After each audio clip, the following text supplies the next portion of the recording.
وظیفہ، بچے پیدا نہیں ہو رہے ہیں اس کا وظیفہ چاہیے، روزی میں برکت اس کا وظیفہ چاہیے، ہاں بہت سارے ٹینشن ہیں، وسوسے آتے ہیں اس کا وظیفہ چاہیے، بیماری نہ آئے اس کا وظیفہ چاہیے۔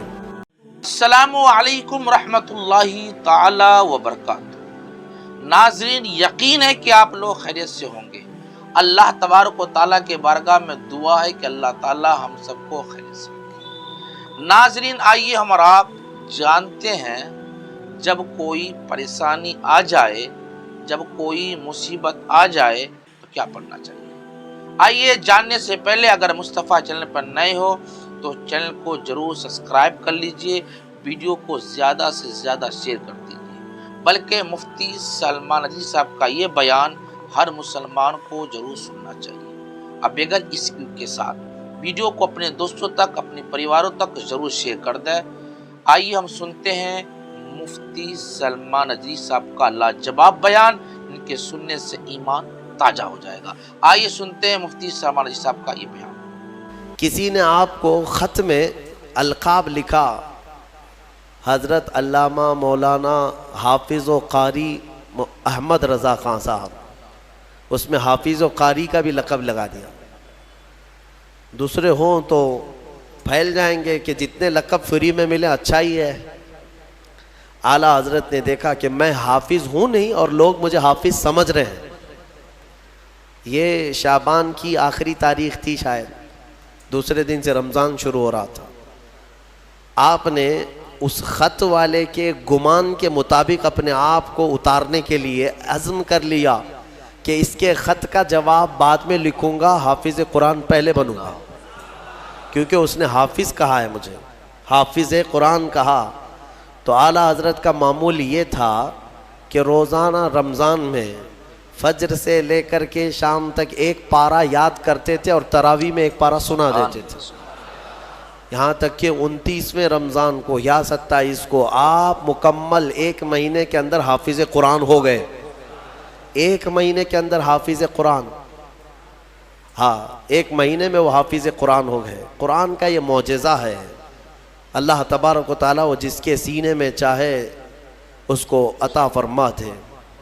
میرے عزیزو، آج بھی بہت سارے ایسے بچے ہیں جو قرآن کو یاد کرتے ہیں بہت بچپن میں، اور ان کے ذہن کے دریچے ایسے کھل جاتے ہیں۔ آپ نے مولانا حارث صاحب کے پیچھے بھی تراویح پڑھی ہے، یہ ہمارے بھتیجے ہیں، انہوں نے تقریباً 4.5 مہینے میں پورا حفظ قرآن کیا۔ الحمدللہ انہوں نے بھی ایک ریکارڈ قائم کیا تھا، اور اپنے سبق کے دوران انہوں نے 29واں پارہ 2 دن میں پورا پارہ سنایا تھا، آدھا پارہ ایک دن یاد کر لیا۔ تو یہ اپنے کمال کی بات نہیں، یہ اپنے کسب اور اپنے ذہن کی بات نہیں، رب تبارک و تعالیٰ کی عطا اور فضل۔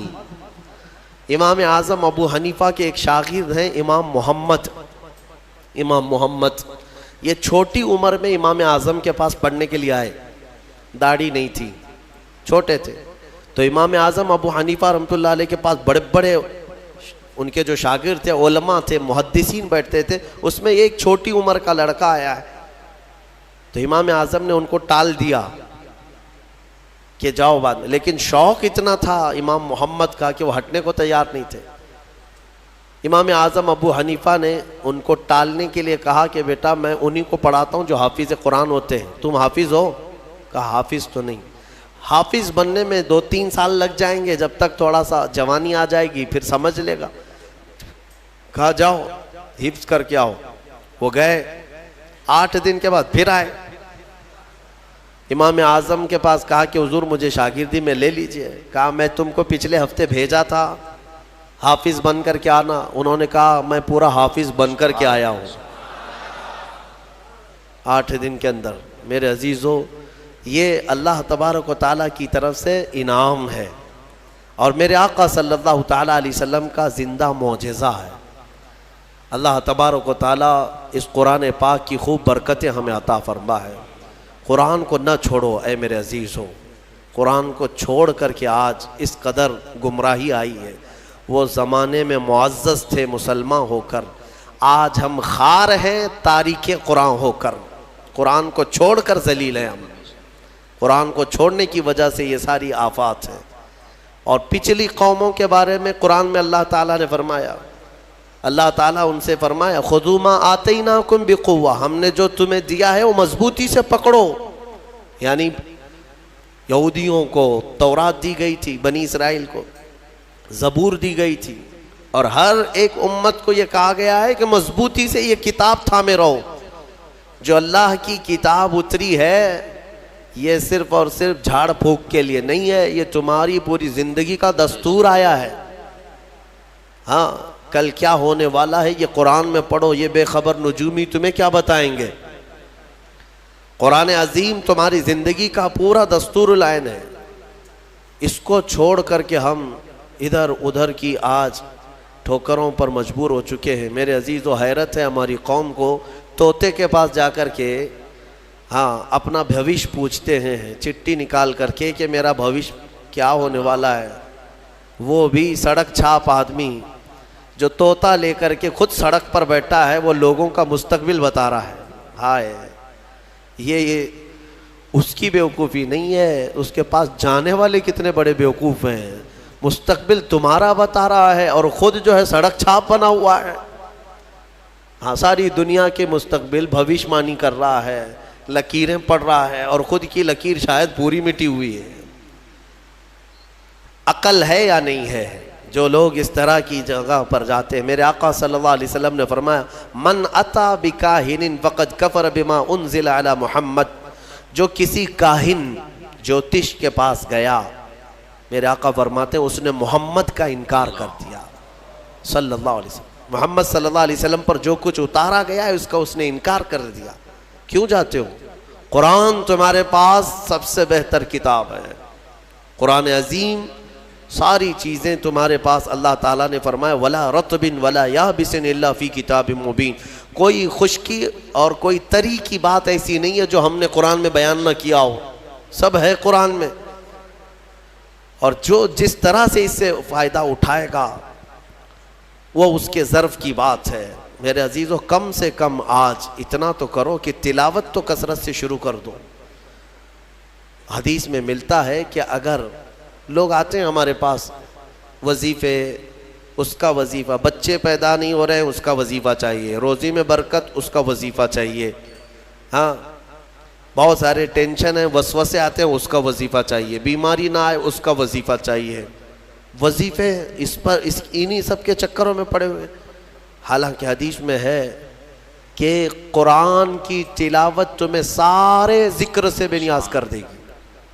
اگر قرآن کی تلاوت میں کوئی بندہ مصروف ہے، اس کے بارے میں فرمایا کہ اگر اس کو دعا کرنے کا وقت نہیں ملا، دعا کرنے کا وقت نہیں ملا اور وہ قرآن کی تلاوت میں مصروف ہے، تو فرمایا کہ مولا تعالیٰ اس کو سارے لوگوں کی دعا کے برابر عطا فرمائے گا. وہ بندہ رحمان کا کلام پڑھ رہا ہے، دعا کرنے کا اگر اسے وقت نہ ملا تو بھی مولا اس سے راضی ہے. میرے عزیزو قرآن پڑھنے کے آداب میں بھی آج میں دیکھتا ہوں تو لوگوں کو کھجلی ہونے لگی، ادھر ادھر پینتیاں بدلنے لگے. قرآن پاک پڑھتے وقت تمہارے اندر رقت طاری ہو تو سمجھ لینا ایمان بھر گیا ہے. قرآن کی یہ صفت بتائی گئی وَإِذَا تُلِيَتْ عَلَيْهِمْ آيَاتُهُ زَادَتْهُمْ إِيمَانًا. یہ کون لوگ ہیں جو اللہ تبارک و تعالیٰ کے پرہیزگار بندے کون ہوتے ہیں؟ ان کے بارے میں اللہ فرما رہا ہے کہ جب ان کے پاس قرآن کی آیتیں تلاوت کی جاتی ہیں تو ان کا ایمان بڑھ جاتا ہے. وَجِلَتْ قُلُوبُهُمْ، ان کا دل ہلنے لگتا ہے شوق سے اللہ کی بارگاہ میں. حضرت امام اعظم ابو حنیفہ رحمۃ اللہ تعالیٰ علیہ مغرب کی نماز کے لیے حاضر ہوئے. صرف قاری قرآن نے اذا زلزلت الارض زلزالہا یہ سورہ پڑھی، اتنا رونے لگ گئے، اتنا رونے لگ گئے.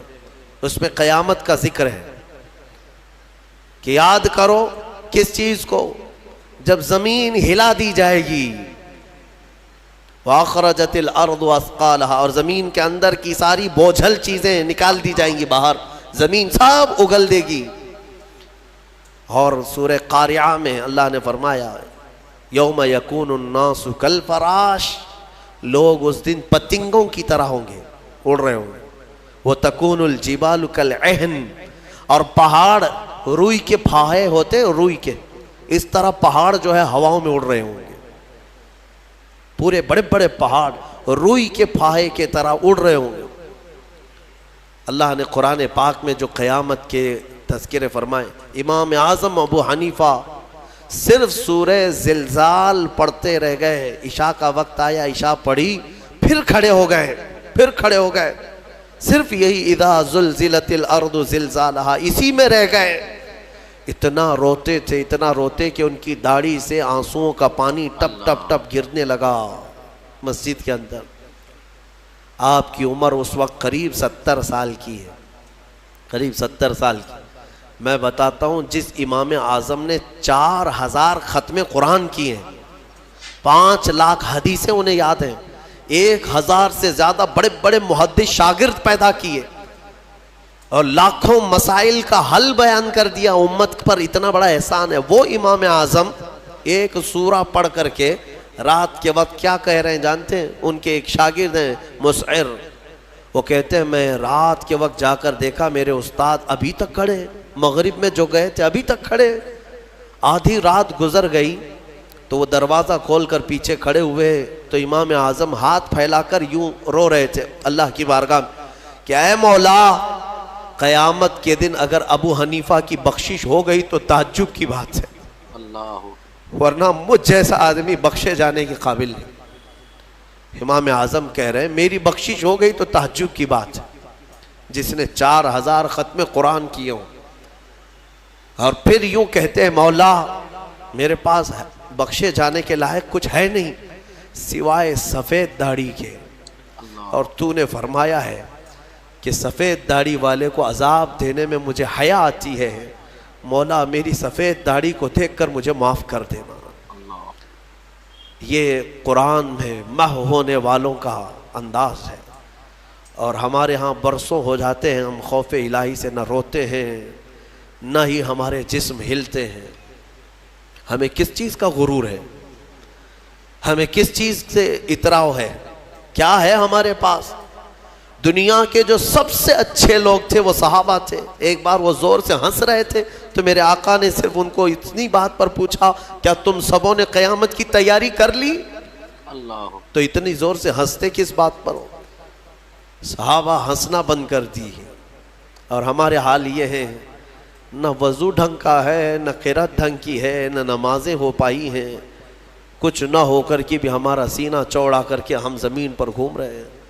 اللہ کے خوف سے لرز جاؤ، اور قرآن عظیم کی تلاوت جو بندہ کرتا ہے کثرت سے، اللہ تعالیٰ کا وہ ایسا محبوب ہوتا ہے، ایسا محبوب کہ آپ دیکھنا موت کے وقت بھی اس کے چہرے پر نور طاری ہو جاتا ہے، ہاں اس کے لبوں پر مسکراہٹ ہوگی۔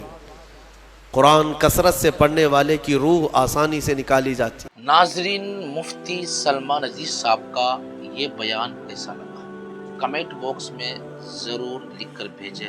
آپ ویڈیو کو ضرور ذمہ داری کے ساتھ شیئر بھی کر دیں اور چینل کو سبسکرائب بھی کر لیں۔ السلام علیکم رحمۃ اللہ تعالی وبرکاتہ۔